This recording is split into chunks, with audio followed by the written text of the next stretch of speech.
宜兰大溪即马饭店是愈去愈侪间，到单刷连一间水资源回收中心都无。这饭店甲徛个家庭废水，就安尼直接排入去水沟内底。县政府目前就按算伫咧25连水门的附近起废水处理场，不过这个在引起在地养殖业者的抗议。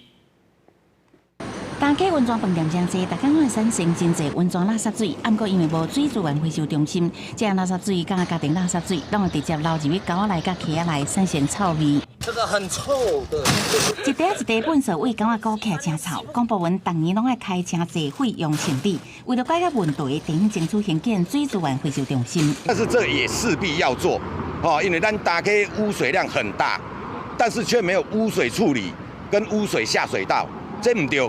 不过，水资源回收中心设置都真歹找，县政府初步选定第25年水门正面做伙兴建，国家污水管接管经费一定爱35亿，大家会当处理1万多吨垃圾水。28起定开说明会，煞拄到当地居民反对，担心垃圾水会冲击生活，希望县政府另外找所在。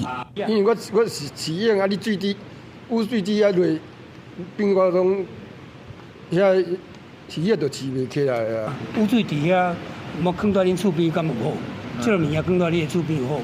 它的大方向是我们尽量朝着靠海，然后朝着周遭的一个住户可以几乎是减到最低的一个这个方向去选址。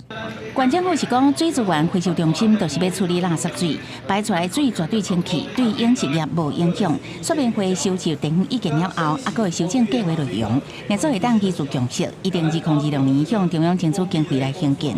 记者综合报道。